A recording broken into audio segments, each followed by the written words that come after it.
பெண்களுக்கெல்லாம் ஒரு சின்ன அட்வைஸுங்க. நீங்கள் சோகமாக இருக்கீங்கன்றது எனக்கு நல்லா தெரியுதுங்க.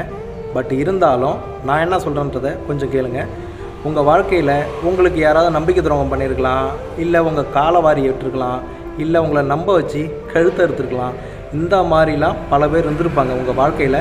அதை நினச்சி நீங்கள் ஃபீல் பண்ணுறது உண்மைதான். யாராலையும் ஃபீல் பண்ணாமல் இருக்க முடியாது.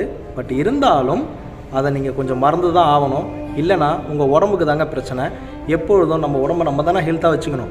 அதனால் நீங்கள் எதையும் நினச்சி ஃபீல் பண்ணாதீங்க. இதுக்கப்புறம் உங்கள் வாழ்க்கையில் எப்படி சந்தோஷமாக இருக்கணுன்றதை கொஞ்சம் யோசித்து ஐடியா பண்ணி வாழுங்க. எப்பொழுதும் நடந்தது முடிஞ்சு போச்சு. அதுக்கப்புறம் அதை ஃபீல் பண்ணாதீங்க. இதுக்கப்புறம் நீங்கள் எப்படி இருக்கணுன்றது தான் ரொம்ப முக்கியம். அதுக்கு தகுந்த மாதிரி இருந்துக்கோங்க.